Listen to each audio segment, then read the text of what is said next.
before I forget, Coleman's Carpool here in Austin. I'm Coleman. That's Ian.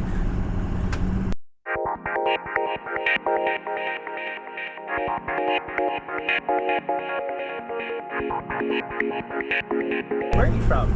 So I grew up in Maine. Okay. Yeah, grew up in Portland, Maine. Moved down here when I just turned 18 to go to college here at UT. Okay. And like most people, I got to Austin, figured out it was a pretty nice place to be, and stuck around. Yeah. So I've been here for as long as I was in Maine now. Nice. Wow, that's awesome. Yeah. This summer, I think, is the half my life here and half my life there. that is pretty crazy. Yeah. So, considering that, what are your Thanksgiving plans? So Maine is a long way to go from Austin for a 3-day weekend or a 4-day weekend. So my wife and I are just going to go out to my in-laws. They live in Marble Falls, which is like 45 minutes from here. And so it's a nice quick drive. Go out there and hang out. Yeah, so that'll be pretty simple. I think I've only been up to Maine for Thanksgiving like 2 or 3 times. Gotcha. Yeah. Wow. My parents, my freshman year, I think it was my freshman year, maybe sophomore, they lured me up there with Bob Dylan tickets. He was playing in Portland, and that was my best Thanksgiving up there in a long time. So that was pretty cool. No kidding. But unless Bob Dylan's coming, I'm not either. You're a pretty big music fan, right? Yeah, I grew up in a house that always had music playing, all different kinds of music, and it inspired me to start playing guitar when I was in 8th grade, and it was a really big stress relief kind of escape from swimming and school and everything, and so it's been a passion and hobby of mine ever since. I've been playing now for well over 20 years, which is hard to believe. Yeah. I should be a lot better for having played that long, but I enjoy it, which is all I care about. Yeah. Do you ever play out in the city or anything? I've played with friends a couple of times. To tell you the truth, I'm a big chicken when it comes to stage fright. Swimming was good because it wasn't as fine motor skills, but you put me on a stage in front of people and I don't know, something just happens, and my fine motor skills, my fingers don't do what they're supposed to. And my friends who play out all the time, they're like, yeah, it's like that for everybody in the beginning, you get over it. And I just never have done it enough to get over that hump. Gotcha. What kind of music do you enjoy playing? I love folk, bluegrass, blues, classic rock. I guess you would classify it as American roots music, all American roots music, jazz too. I've been trying to learn a little bit more jazz, but you have to be up on a little bit more music theory and stuff, which after all these years I'm finally starting to learn a little more. Nice. So, yeah. Do you go see live music a lot? I used to a lot more.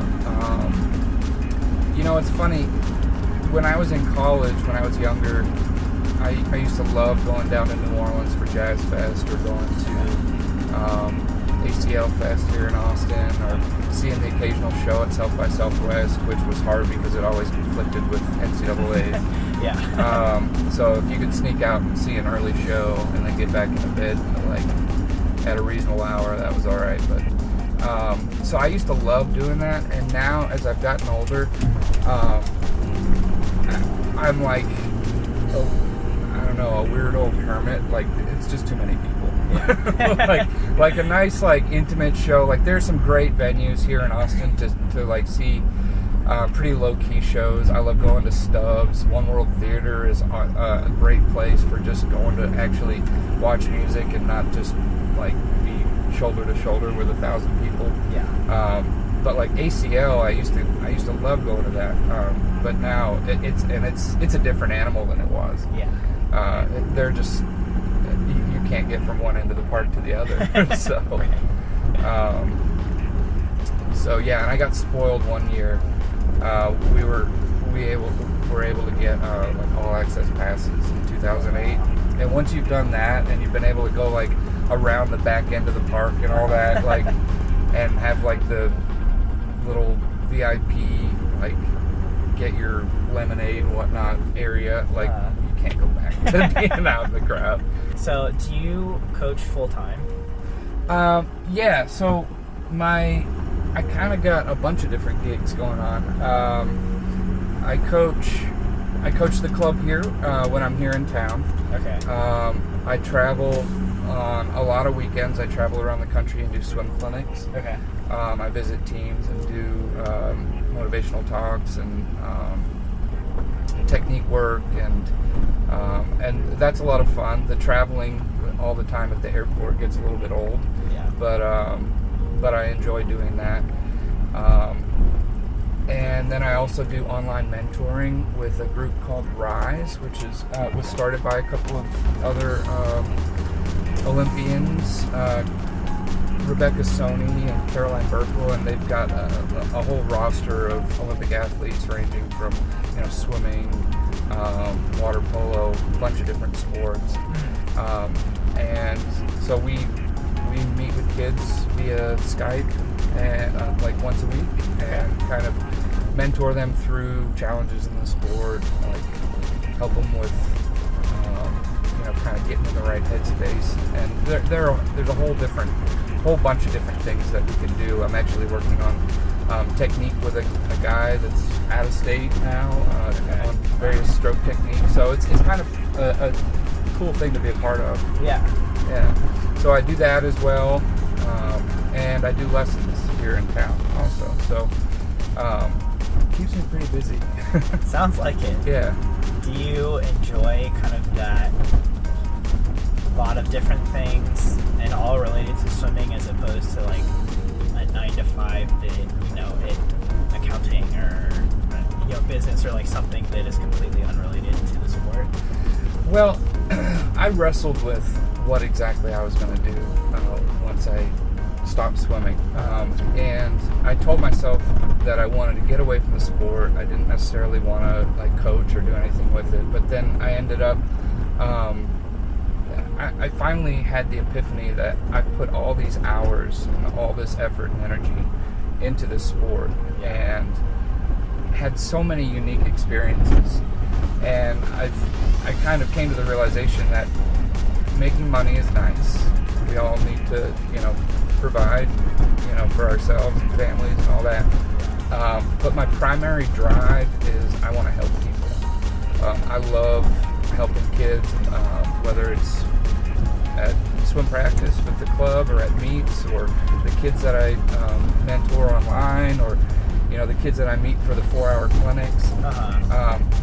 It's just so rewarding to get to meet and work with all these different people,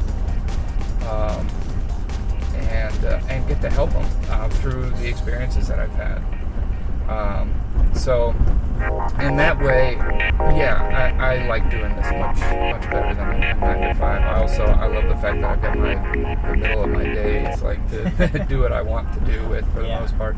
At this point, over the last 10 years, I've gotten to coach in a lot of different capacities, whether it was teaching lessons or whatever. But I find that getting to work with the kids on the club team, you really get to know their personalities, their motivations, and their stories, and so through that, there's just a more meaningful relationship that's built with them, and I find that you can help them more by developing that connection with them.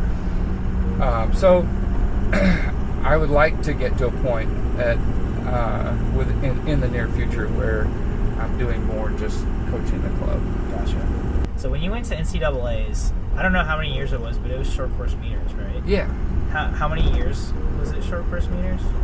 So in 2000 and in 2004, they on Olympic years, those 2 years, they did short course meters. Okay. My senior year was 2004. Okay. And so it was short course meters that year. So what were your thoughts on that? What was that like? What's that? Well, I mean, what was that like? I mean, did you train short course meters at all? Like, was everyone? What did people think of that? I mean, because it's not. I don't know. Did you feel that was even any benefit to the Olympic lead-up? I think so in some ways. For me personally, I was really excited because it meant that we had the opportunity to break world records rather than just American records, which both are great. But for me, selfishly, I was going pro the next day, and so if you like. I've just broke a couple of world records, like that kind of helps, you know? And so I was excited about that. And I think it kind of, in reality, a lot of the people that are there competing at NCAAs are, from other countries, and you'll be racing them at the Olympics also. Right. So it's neat to do that in a course that is more universal.